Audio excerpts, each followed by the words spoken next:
9장 18절 예수께서 따로 기도하실 때에 제자들이 주와 함께 있더니 물어 이르시되 무리가 나를 누구라고 하느냐.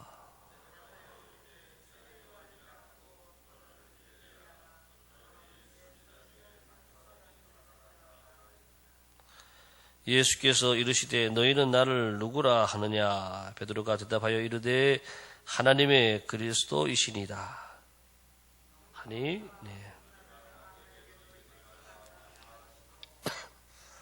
이르시되 인자가 많은 고난을 받고 장로들과 대제장들과 서기관들에게 버림받아 죽임을 당하고 제3일에 살아나야 하리라 하시고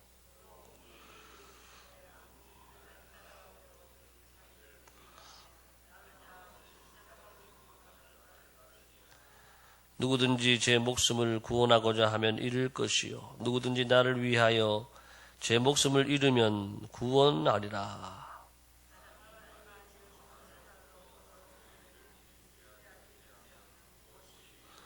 누구든지 나와 내 말을 부끄러워하면 인자도 자기와 아버지와 거룩한 천사들의 영광으로 올 때에 그 사람을 부끄러워하리라.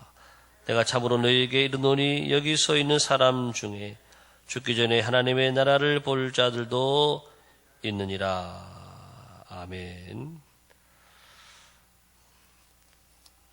네, 누가복음 9장의 말씀, 어제 오병이어의 기적에 이어서 예수님이 따로 기도하러 가셨을 때에 제자들이 함께 있다가 예수님이 물어보시고 있습니다. 자, 요즘 말로 하면 예수님의 여론조사가 있었어요. 예수님, 나에 대해서 무리가 나를 누구라고 하느냐? 사람들이 나를 누구라고 하느냐? 예수님이 그것이 궁금하셨어요. 그때 제자들이 이제 그동안 예수님에 대해서 말하는 사람들의 이야기를 전해드리고 있습니다. 세례 요한이다. 요즘 말로 하면 50% 정도는 대부분 한 50% 정도는 한 세례 요한이라고 말씀합니다. 또 그 중에 그리고 한 30% 정도는 엘리야라고 합니다. 그렇게 말하고 또 한 20% 정도는 옛 선지자 중에 한 사람이라고 예수님에 대해서 이렇게 대답들을 합니다. 세례 요한이다, 엘리야다, 또 옛 선지자 중에 한 사람이다. 이 사람들은 다 선지자잖아요. 세례 요한도 마지막 선지자, 또 엘리야 선지자. 자, 또 옛 선지자 중에 한 사람, 이렇게 예수님을 한 분의 선지자로 이렇게 생각하는 사람들의 그 이야기를 전해주고 있습니다. 자, 그때 우리 예수님은 너희는 나를 누구라 하느냐? 다시 물어보죠. 그때 베드로가 말합니다. 하나님의 그리스도시니이다. 하나님의 그리스도시니이다. 그런데 우리가 마태복음 16장에서는 또 다르게 말했죠. 마태복음 16장 16절이 이제 평행구절이라고 해서 성경을 기록한 우리 제자들이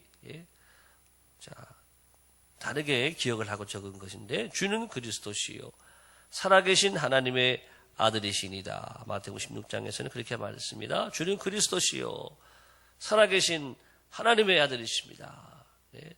두 구절에서 나오는 단어가 이제 그리스도가 나왔죠. 그리스도의 예수님은 그리스도십니다. 그리스도는 우리가 기름 부음 받은 자다.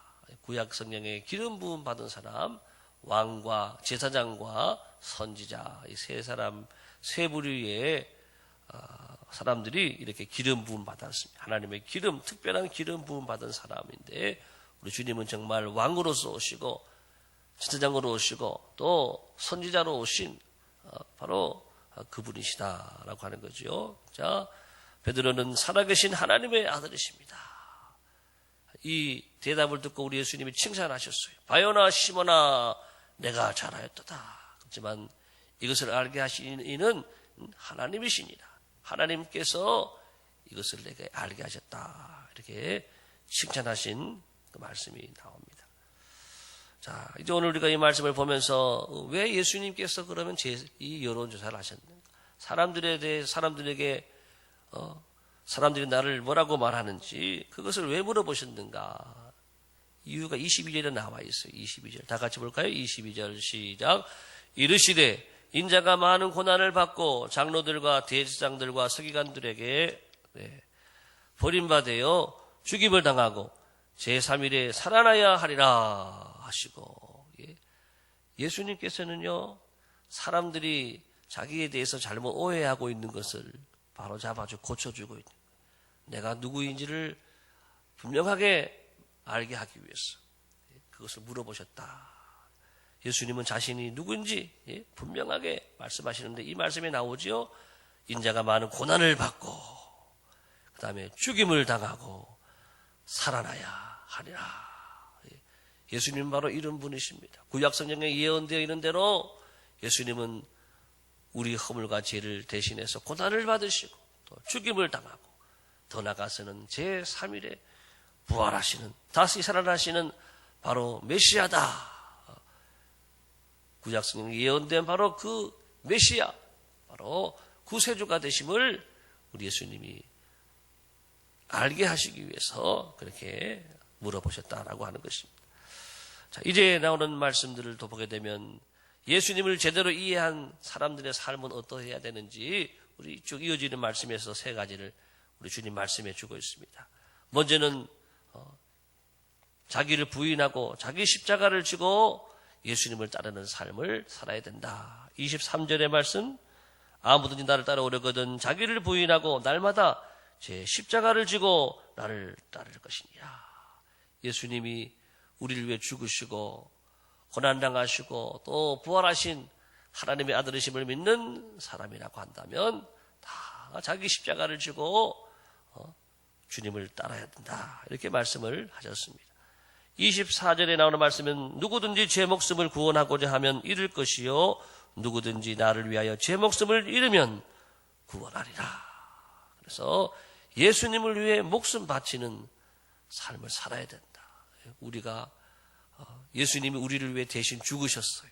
그래서 우리 또한 주님을 위해 죽을 수 있는 사람이 되어야 된다. 예수님을 위해 목숨 바치는 삶. 누구든지 나를 위하여 제 목숨을 잃으면 구원하리라. 주님의 구원을 받고 또 주님을 통해서 영생을 얻는, 영원한 생명을 얻을 사람, 그 사람들은 주님을 위해 목숨을 바치는 삶을 살아야 된다. 이 말은 다시 말해서 최고의 가치를 예수님께 두는 삶을 말합니다. 한번 따라합시다. 최고의 가치를 예수님께, 최고의 가치를 예수님께. 세상의 물질의 최고의 가치가 아니라, 또 우리의 건강의 최고의 가치가 아니라, 가족들에게 최고의 가치가 아니라, 또 세상의 명예와 권력을 얻는데 최고의 가치가 아니라, 최고의 가치는 오직 주님께 목숨까지도 바치고 싸움터로 나가세. 예수님의 사람들은요, 우리가 은혜를 입은 사람들이, 주님이 우리를 위해 대신 죽으셨으니까 우리도 주님을 위해 죽을 수 있는 바로 최고의 가치를 주님께 두는 이 절대적인 믿음과 신앙이라고 하는 것이죠. 이 IS를 보게 되면은 자기를 위해서 죽은 사람도 아닌데 목숨 갖다 바치잖아요. 자살, 폭탄, 테러. 젊은 아이들도 청년들도 전 세계에서 막 내가 IS 되겠다고, 내가 IS를 위해서 싸우겠다고, 이슬람을 위해 싸우겠다고 알지도 못하면서 그렇게 하잖아요. 우리는 그런데 예수님은 우리를 위해서 진실로 참으로 고난당하시고 죽으셨단 말씀이죠.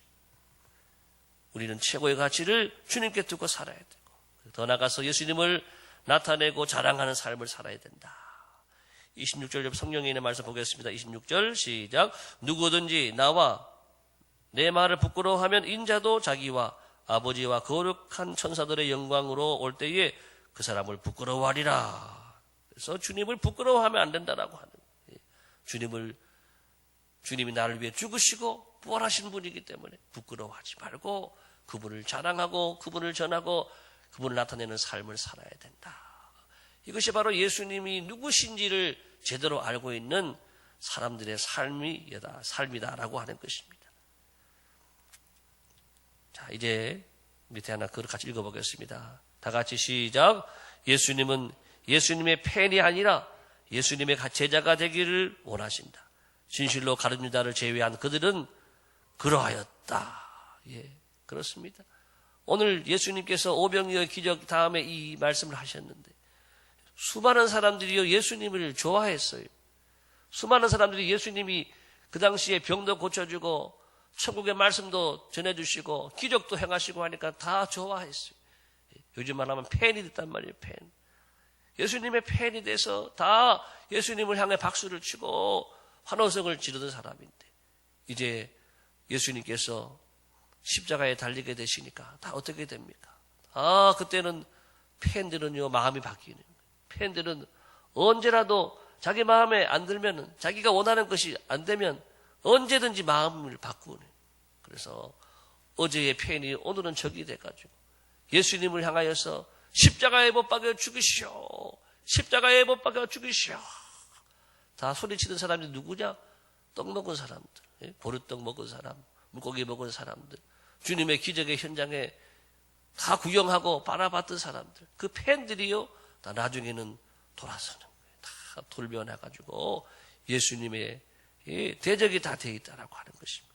여러분, 그런데 예수님의 팬이 아니라 예수님의 제자들, 가룟유다를 제외한 모든 제자들은 진실로 제자의 삶을 살았어요. 예수님이 누구신지를 알고 이 말씀처럼 예수님을 따르는 삶을 살았고요.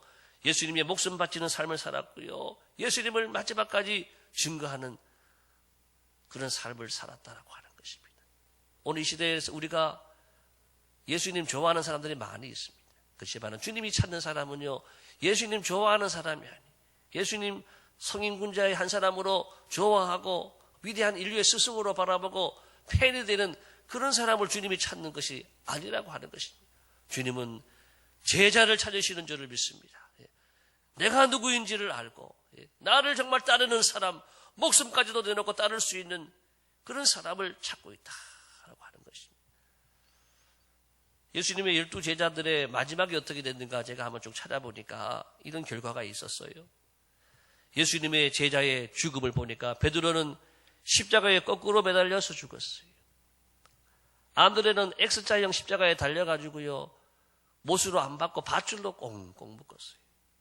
밧줄로 팔다리를 묶고 높이 달아매가지고 밥을 안 줬어요.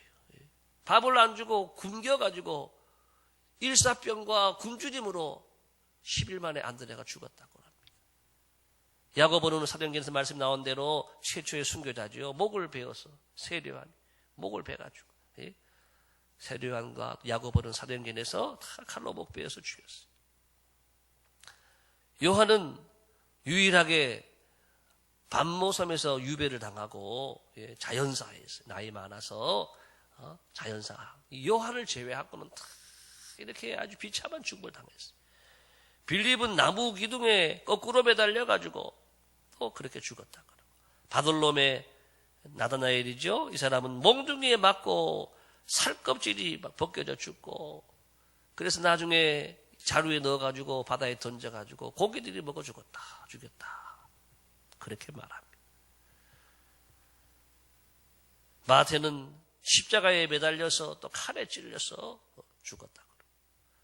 도마는 쇠몽둥이나 창에 찔려 죽었고, 알페오의 아들 야고보, 작은 야고보는 톱으로 사지가 다 잘려가지고 비참하게 죽었습니다. 셀로 시몬은 톱으로 또 허리를 잘려가지고 이 사람은 죽고, 다데오는 또 칼에 맞아 죽고, 마지막 사도행전에 가게 되면은 가룟유다를 대신한 제자가 또 나오죠. 그 사람이 바로 마띠아도 십자가형이나 참수형으로 죽었다고 전해져 내려오고 있습니다. 이 설이 한 두 가지가 있기 때문에 그렇게 나눠져 있는 것입니다. 이분들이 다 이렇게 그냥 죽은 게 아니라 이전에는 복음을 전하다가 다 전 세계로 흩어져 가지고 각 나라에 가서 복음 전하다가 이렇게 처참하게 순교를 했다라고 하는 것입니다. 예수님이 누구신지를 제대로 깨닫고 그분을 위해서 마지막까지 이분들은 살고, 주님의 복음을 위해서 마지막까지 살고, 정말 팬이 아니라 제자의 삶을 산 정말 제자들의 모습을 볼 수가 있습니다. 저는 예수님 제자들의 죽음을 바라보면서 이 기록도 다 남겨 있다고 한다면 이것도 참 우리한테 큰 은혜가 되고 도전이 될 수 있는 좋은 말씀이 될 텐데 생각했지만 기록이 남겨져 있지 않지요. 그렇지만은 이런 자세한 기록은 없지만 그래도 선교 현장에서 이렇게 죽어간 제자들의 모습을 바라보면서 정말 예수님의 제자는 예수님의 제자였구나 그런 생각을 해보게 됩니다. 오늘 우리는 예수님의 제자라고 우리 말하지만은 우리가 너무나 이분들의 삶에 비하면 부끄럽지 않은가 우리를 돌아보고 단순히 예수님을 좋아하고 교회 다니는 사람으로 살아가는 것이 아니라 우리가 주님의 제자로 정말 주님을 위해서 내 모든 것을 내놓을 수 있는 최고의 가치를 주님께 두고 살아갈 수 있는 진정한 제자의 삶을 우리 모두 결단하는 새벽이 되시기를 예수님의 이름으로 축복합니다. 같이 오늘의 기도 읽어보겠습니다. 시작. 주님을 좋아하는 주님의 팬이 아니라 이 시대에 주님이 찾으시는 주님을 위해 목숨까지도 바칠 수 있는 제자가 되게 하옵소서.